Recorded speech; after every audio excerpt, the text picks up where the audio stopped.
And good evening, sports fans, and welcome to the Karl DeMasi Sports Report, the Coach and AD, the Wednesday night live edition. It's our midweek update right here on the Coach's Corner Sports Network, presented to you by Specialty Sports, located at 702 Mall Boulevard, right here in Savannah, Georgia. Remember, although they are a retail store that specializes in specific sports such as soccer, volleyball, disc golf, they can and will supply you with sports gear and sports apparel for all your sports needs. That's Specialty Sports.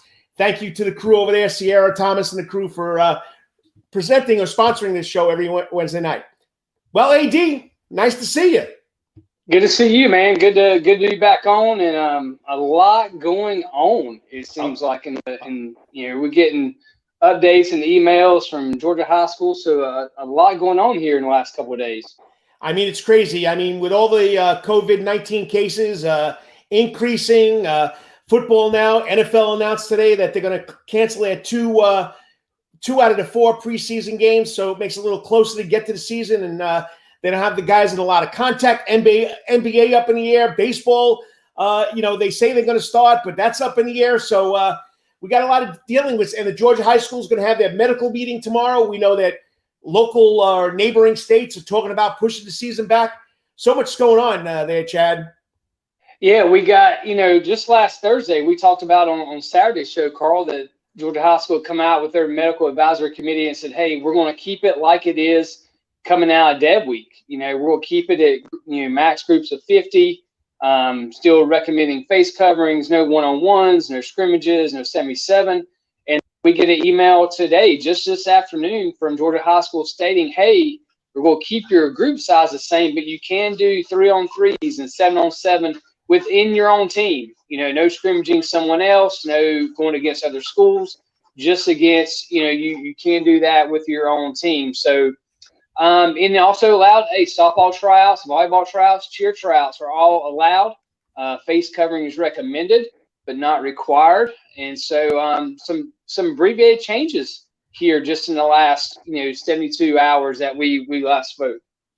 And that's, of course, each school district has their own set of rules. That's first priority. So, yes, Calvary, Savannah Christian, Country Day, Memorial, St. Andrews, Bethesda, all the private schools, they have their own set of rules also. As of right now, Savannah, Chatham County is still in the original protocol. 25 kids to a group. They can only work out. They're not using sports-specific equipment. So we'll find out hopefully this weekend if Chatham County lets the kids go back to doing that. So, well, on a positive note, and we have the fastest sport on 2 feet growing big time here in Savannah. This guy has been, behind the whole scene. He's there to help you with any kind of lacrosse issues you got. He's been here for 6 years. He's a kinetic guy that went to the University of Hartford. I don't know why he went out to Denver and came back, but he went out to Denver, was helping out there, and learned a lot, doing a lot of summer leagues, summer traveling, has a lot of experience with youth recreational leagues and traveling leagues. Well, he's been here since 2014. He came here to open up low country lacrosse. He's got a lot going on. He's joining us now on the Coach's Corner Sports Network internet stream, and that's Christian Harris. Christian, always a pleasure to talk to you, and thanks for coming on this Wednesday night. Thank you, Karl. Appreciate the opportunity. Hey, when I was looking into starting the lacrosse program at Benedictine, a lacrosse program at Islands, I got help from the Benedictine coach, Dick McAllister, and of course, Christian Harris from Low Country Lacrosse. And I'm telling you right now, you've been here 6 years. It's the fastest game on 2 feet, but it's also the fastest growing. Yeah, it's been amazing watching the organic growth that we've had. Last year there were 8 GHSA high schools in the greater Savannah area, and just 4 years ago there was 1. Kids are taking it on. AD? Yeah. I know from personal experience, my son has absolutely fallen in love with lacrosse. And if you'd ask him what his favorite sport is, he always goes back to lacrosse. He plays football, basketball, baseball, but man, he has fallen in love with lacrosse. And I said, you give any 10-year-old boy a stick and a helmet, and you got him, and that's kind of what happened. But he absolutely has fallen in love with it. And to see the grassroots growth, and I think what I want people to understand, Christian, that you can let them know, is they might just think, Savannah might not be a hotbed, but I'm telling you, as far as the quality coaches go and what you have within your staff, they are absolutely amazing. Talk about your staff and how you develop those guys, come along over the years. Yeah, for sure. Well, there was a lot of guys that had kind of come and gone over the years, but there was a core group that emerged, and through that core group, in the first couple of years of running the Coastal Empire Recreational League and then starting the travel teams, we took that core group and we implemented some assistant coaches who were newer, but culture was at the forefront of everything. And culture is what we focused on so much, and not just, the way that they're coaching or what they are coaching, but just how they're coaching. And I have an education background, and it's showing up to practice on time with a plan, a practice plan or a lesson plan, and keeping it positive. That was another core part of our culture. Was just, it's youth sports, so it has to be fun. And I think there is a statistic out there that it's something like 70% of kids by the age of 13 quit youth sports because it's not fun anymore. And we really keep that at the forefront. And even in our travel teams, where we are trying to be more competitive and we are trying to win, and we're trying to get kids to understand that they have to earn their playing time, we're still keeping positivity at the forefront. And I think that core culture of keeping things positive has really just helped everything grow. And all the coaches have bought in. The coaches have been awesome. And they're also, more than willing to go out and make themselves better by either doing, U.S. Lacrosse has some coaching clinics. They'll do that. They're all following things on Instagram or Facebook that are ideas for drills and things like that. And then we also have the entire West Point staff come down every year and run a camp, which we just had this past weekend. And they all want to go just to learn from them and just get better. So it's certainly culture is what I would put the thumb on. Great segue there, Christian. So you had the camp last week. Army comes down here with their coaching staff. How many kids showed up, and how did it work out? We had about 70. Nice. Which is about 100 less than we had last year. But the fact that we were able to pull it off was a win for me. So you had to deal with the COVID-19 virus. That was the biggest thing, right? I had to deal with that. We made it a day camp. We didn't do any overnights, which we usually have it as an overnight, and that helps us pull from kids who are either in Jacksonville or Atlanta, or we've had kids from Columbus, Georgia, Alabama, Charleston. But because of that whole thing and not having overnight, it was just day camp. But even with that, we had 70 kids, so we were very happy. Nice.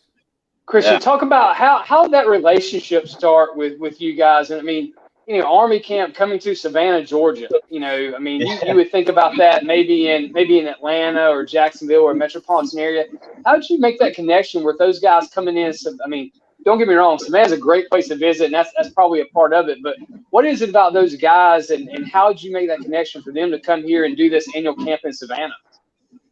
Well, it wasn't me. A guy down here, Dan Humble, he played at Duke University. He's the one who started the Coastal Empire program down here. And when he was at Duke, Coach Joe Alberisi, who is the head coach at West Point now, he was the assistant coach at Duke.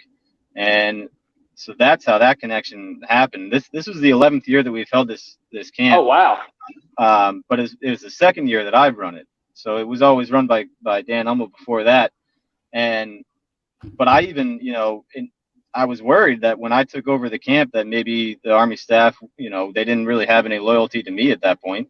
So I worried that maybe it would kind of fizzle out. But, they were still all about coming down. And I actually sent a text to Coach Alberisi just last night, just thanking him again, just saying, it really means a lot that even down here in this little Savannah bubble in the middle of this whole COVID-19 thing, you're still willing to come down and coach these kids down here. And I really hope these kids understand what they got, because they got such a prime coaching staff to come down and teach them the game. It's a national lacrosse program. NCAA playoffs, they're one of the best programs in the United States. And, when you're talking about a military school, you're not talking about, kids that, are big time. People look at them. They're coming in with guys that just work hard and have dedication. And yes, they do have some skills. So didn't we have a young man from Savannah just recently? Yeah. Connor DeWitt, who he was a senior when I got here in 2014. He went on to play at Army. He was a captain of their team this past year. Unfortunately, as a senior, season was canceled, but he was out there at the camp too. He has two cousins that are playing with us now, and they were out at the camp. But yeah, Connor DeWitt was a great player, a great leader, and he's actually thinking about moving on to Ranger school. So it just kind of shows what the kind of caliber character that he has. Well, Christian, moving on from the Army camp and talk about, we hit on a little bit, the growth of the travel program and the not merging, I would say, but bringing on Sweet Lax for your travel program and what that's going to mean to the development of maybe the kids that want to go on and play at a higher level. So what was the opportunity behind, with Sweet Lax, and what does that mean for the lacrosse players in the Savannah area going forward? Yeah, for sure. So, because we don't just do the travel teams, we also have the store. We do the team sales. My brother, who's up in Charleston, and then our CFO, Jeff Mayer, he's up in Charleston. We have a lot on our plate already, and we're trying to grow the teams as best we can while keeping that culture and that organization succinct.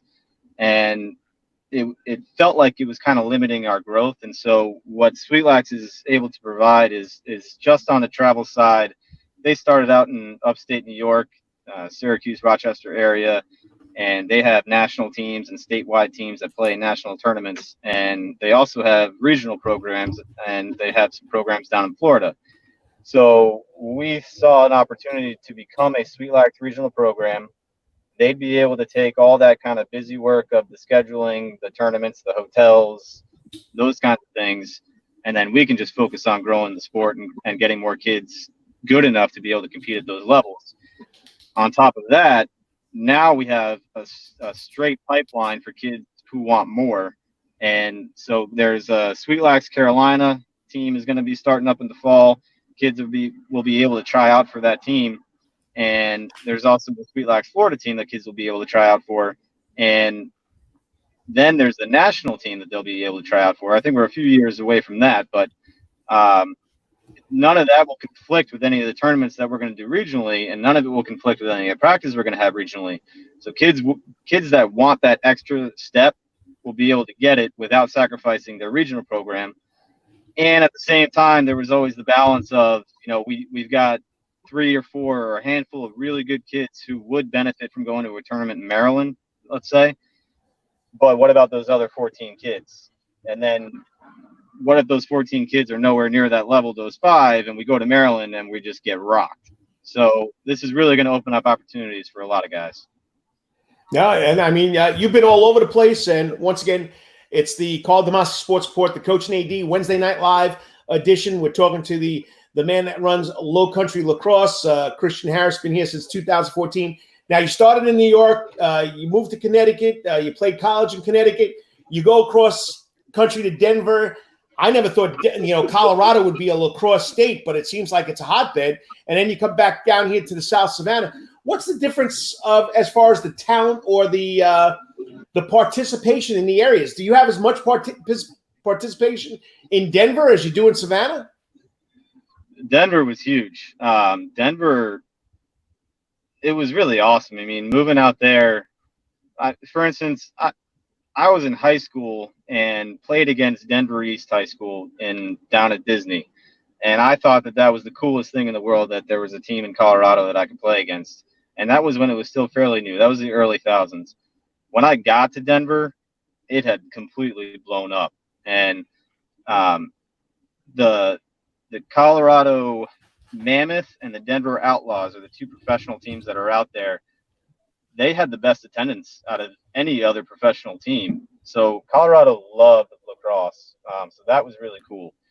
And, coming here, it was just growing, just a little bud. that just need a little bit of extra water. And it's been awesome to see the growth down here. I mean, from 2015 to 2016, we had a 50% growth in our youth participation on the rec side. Nice. Yeah. So Christian, talking about that growth, what is the projection, or what are you seeing in a yearly growth for kids coming into lacrosse? And once you get a stick in their hands, I know you got scoops going on, and you got that is as grassroots as it gets, and getting people into elementary schools and just getting a stick in a kid's hand. What does that look like for you guys? What's the development process that you've seen over the years of once you get a stick in a kid's hand, what that looks like for them getting into the sport? Yeah. First, I apologize. I'm out at the field. My phone is down at 3%. So if I'm lost, we'll catch up another time. But no, I mean, our growth just in the recreation has kind of leveled off a little bit.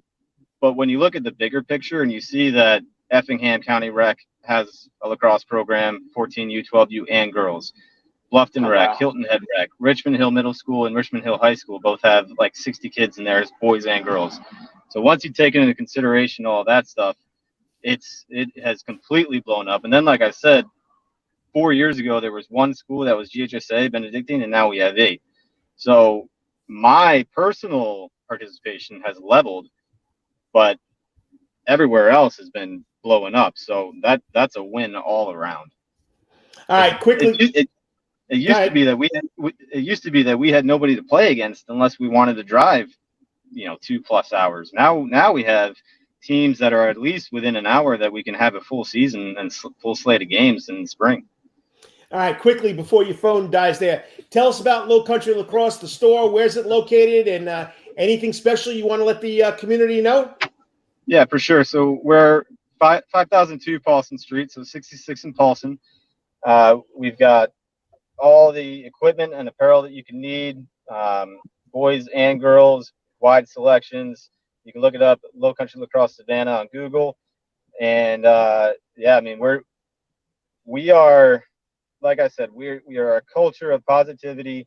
We keep it kid-centered, and we teach the game the way it's supposed to be played, not the way to win a certain game in a certain age group. A lot of times we'll find that teams will take their best athlete and have them run down the field and score. That's not real lacrosse, and that's not going to take them to the next level. We want kids to be contributors on their high school teams. We want kids to, if they want to, be able to have the opportunity to go and play in college. But we also want to give the opportunity for the kids who just want to go out and have fun to just go out and have fun.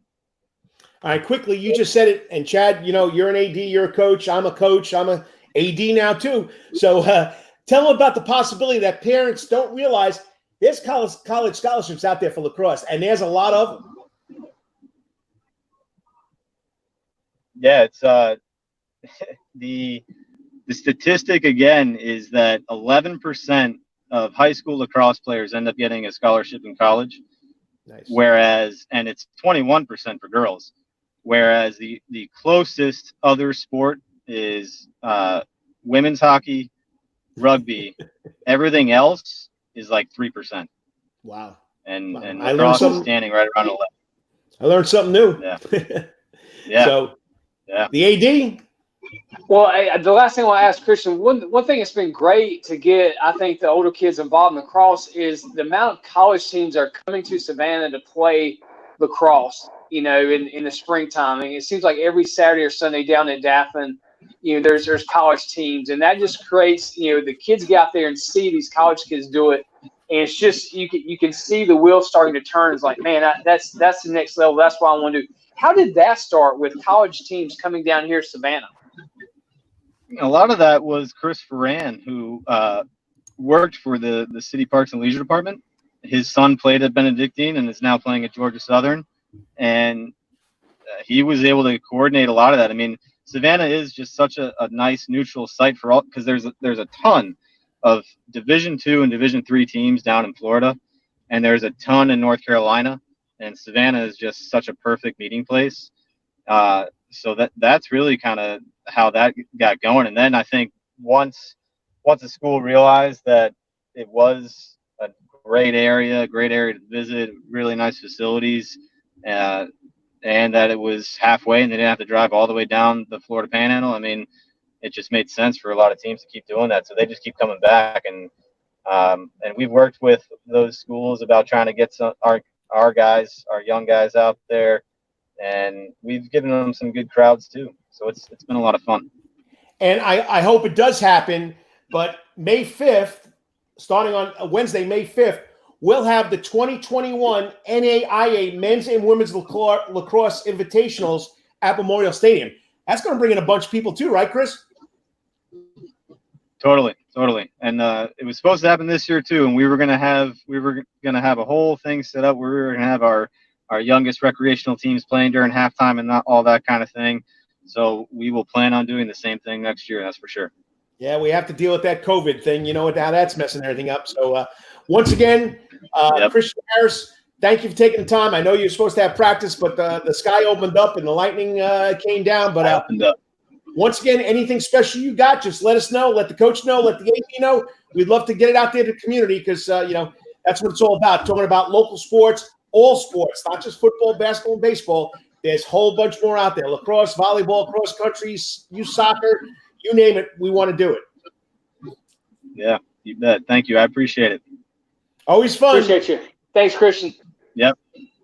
Absolutely. Have a good one. You too. I mean, the first person I went to, the person that I was making the most of my phone calls when I got this Islands program kicked off was Christian. He helped me out a lot. Of course, Dick McAllister, we labeled him as the godfather of lacrosse down here, but, other people are involved in a lot. But Dick was involved in getting programs to get it. He helped Johnson get it started. He helped Islands get it started. Of course, Benedictine.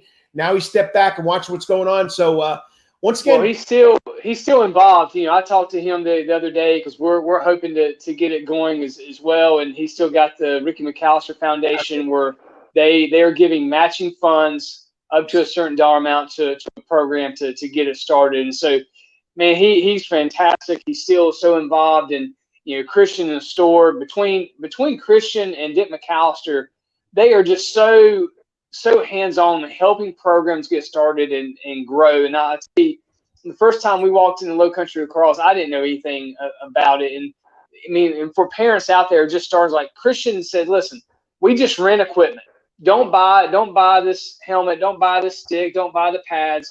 Like you can rent it, very inexpensive, and just try it out. And that's all he wants. You get a stick in the kid's hands and get that helmet, short pads and stuff on, get them running around there.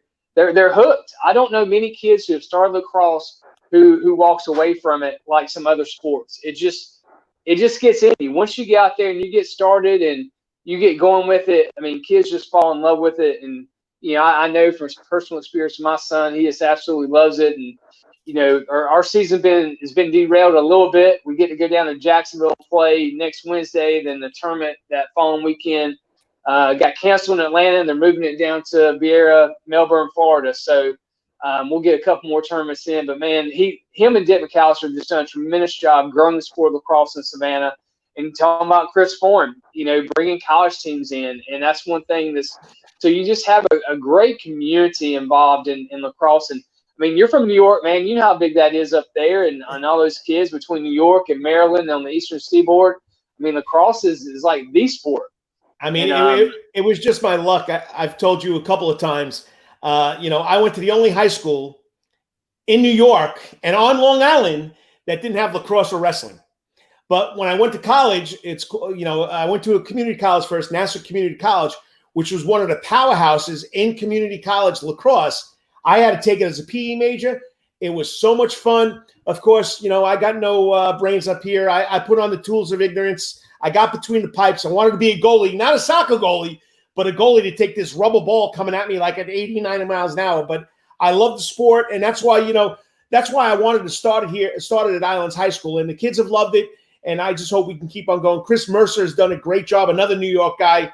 We're just trying to keep it going and sustaining it. And I'm glad Calvary's looking at it because the more teams we get in this area, the less traveling we're going to have to do. As Christian Harris from Low Country Lacrosse said. So remember, Low Country Lacrosse Savannah, Facebook, YouTube, Go check it out. The Hares lacrosse program, and they're at the corner of 66th and Paulson, right? Yeah, right beside Kayak Cafe. If you know where Kayak is, and their store is right beside it, so you can't miss it. All right, well, we'll look into Saturday. We got a lot to talk about. We'll have more Georgia High School State Association update with what people can do and what schools can't do. And I don't know, it's looking like people are starting to look around the states and seeing who's going later, who's starting later, who's canceling. It's going to be an interesting one. And, hopefully we'll have a vaccine.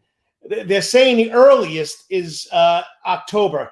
I mean, so we got to keep our fingers crossed, because right now this thing's starting to balloon. And you know what? I know I really don't talk about national issues other than sports. You know what? We just got to do the right thing. I mean, go back to washing your hands. Go back to wearing a mask. Social distance. I mean, we were happy. We were let out of the. We were let out. We were let out of the house. That's right. We were allowed to do things, but now it's coming back. And the experts said, and Dr. Fauci said it, we're going to see an increase during the summer months. It's coming back, Chad. Yeah, I mean, you're right. We were, you put people inside their house for a couple months, and and one thing we're talking about the other day is like, it's not like we were locked down during winter, and it's cold, it gets dark early, it's kind of miserable. Well, you get, the freedom that we got came at the perfect time, right as spring was ending, summer's beginning, everybody's out of school anyhow. There was nothing really there to keep people inside or keep them from not traveling. Weather was been absolutely amazing, and so people just went, and they're still going. But you just got to take precautions. Like I said, there's things that's been canceled, like the lacrosse tournament in Atlanta's been canceled.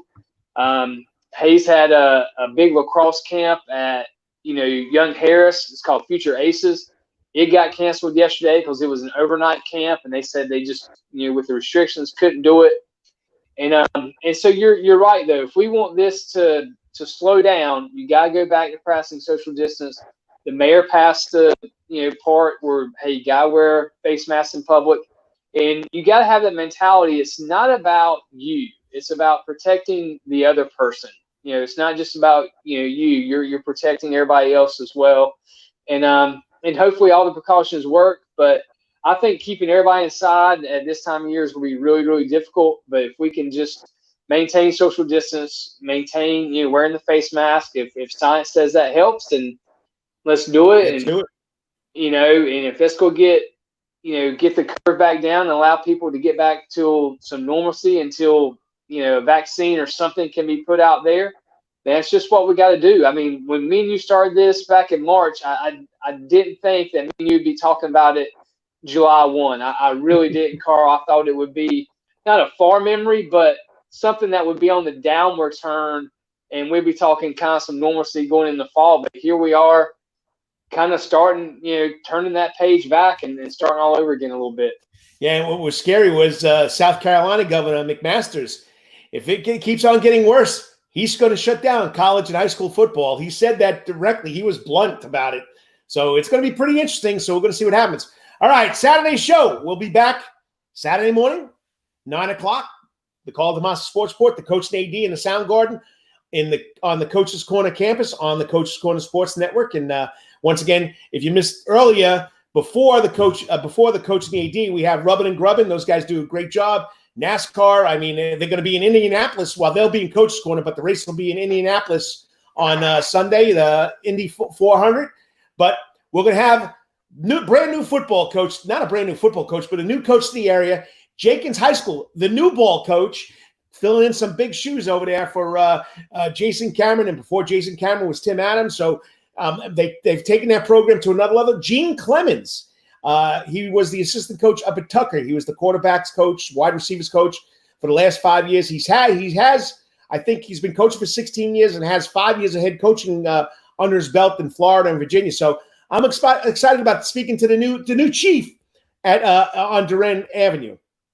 Yeah, they got a new school going up over there, correct? If I'm right, so you got a lot of positive things going on at Jenkins. It's a very good academic school as well. So they've been hot, and not just in football. Everything's been going well over there at Jenkins, and Just a great staff, and I think he will continue to develop those guys like Jason did. And he seems like a very relational guy. Like you said, he's got a pretty cool YouTube following going on as well. So he's very relational. And at the end of the day, Carl, that's what we talk about all the time. That's what makes great coaches. I mean, X and O's are one thing, but being relational and have the kids buy in and care about what them knowing you care about them as a human being, that's what gets them. The X and O's is second part. When kids know you care about them, they'll do anything for you. And so he seems like he's going to keep that rolling there at Jenkins. We'll see. Then we're going to talk a little Savannah Spirit again. All right. So we had the owner, we had the goalie, we had the coach. Okay, Chris Davidovich. We're going to have a local girl come on as our athlete of the week, and she's just graduated college. So it's not a high school senior. It's not a college player. It's someone who just graduated, played 4 years at St. Vincent's. I think she was the Savannah Morning News Player of the Year when she was at St. Vincent's. She goes on, plays 4 years at Furman, pretty good school academically and athletically. And she had a chance now to come back and play for the Savannah Spirit, our women's premier soccer team. And she got to play with her sister. So Laura, it's going to be pretty special. We're going to have Erin O'Hearn on Saturday. I'm excited about it because I haven't had a college kid or a college graduate on in a long time. Yeah, that'll be great because you get a great perspective about what it was like finishing up her senior year, and even though her soccer was finished, but going through and being able to talk about a little what some athletes were going through when COVID hit, what that would have been like, and then getting to come. Yeah, and then getting to come home, though, and now play with her sister, which a lot of people don't get to do. And you got this, developmental team in the Spirit. And so just, great opportunity. And then also see what's the next step for her, and what she's looking for. But, yeah, it's going to be exciting to talk to someone who's been covering a lot of different steps in life so far, and that's going to be fun. Well, I can't find it on my phone. I don't know if the Savannah Bananas are playing, but we're going to have Savannah Banana president Jared Orton. We've had the owner, co-owner, Jesse Colon. We had the Shark. That's the Grayson Stadium public DJ. And now let's bring on the president, Jared Orton. They'll have 3 games under their belt, back-to-back games tonight against Macon and going to Macon tomorrow. Coming on Friday. I forgot who they're playing Friday, and then they're playing Saturday on the road. So he's going to come on Saturday morning. So we'll talk a little bananas. How's it going with the coronavirus rules and all this stuff, and only letting in half the people, 2,000 people instead of 4,000 people? I think they got 90 sellouts in a row, Chad? Yeah. I mean, I know that we got some of our baseball teams working the parking lot, this year for the Bananas, and that started tonight. I was talking to Coach Lee, and he said already at 5:30, even though it was raining, people were still coming. They were playing. They had a tarp on the field. So those guys, if it's playable, they're going to make it happen. So it'll be great to talk to them and just see how the first couple of games went, how experience was, and tweaks and turns and things of that nature. And but 2,000 people is still a lot of people, Carl. For I don't care, minor leagues or not. That's a lot of people for a collegiate wood and bat league. And don't forget, I'll be on tomorrow night with the Prep Sports Report. Stephen Elmo Weeks and the coach talking about prep issues that are going on here, just like Chad and I do. But the Prep Sports Report website redone, blowing it up. Check out the stories. Travis Jadon, the sports reporter, great job on the 2 local quarterbacks to start off his quarterback preview. Barry Kleinpeter and Patrick Blake from Jenkins. So check that out. And then on Saturday at 9:00, the Coach and AD will be back from the Soundgarden on the Coach's Corner Sports Network. Chad, have a good one. I'll definitely talk to you before Saturday, and looking forward to the lineup that we got coming up here on Saturday. And it's July 4th, the July 4th official day, but we're still going to do this thing. We might have some fireworks, Carl. We might see what we can do. Get some sparklers or something on there. See we can entertain some people a little bit. You got that right. All right, I'm out of here. You're out of here. Have fun. See you, man. I'll talk to you. Sounds good, Carl. Thanks, buddy. Talk to you later. Thank you for joining the Coach and AD. Remember, I got to remember to do this. I got to thank my sponsor, Specialty Sports, which is located at 702 Mall Boulevard. And, of course, the Coach's Corner Sports Network with John Henderson and the Coach's Corner crew. Remember, every Wednesday night at 7 p.m. right here on the Coach's Corner Sports Network, following the Rubbin' and Grubbin', their NASCAR show. It's the coach and AD.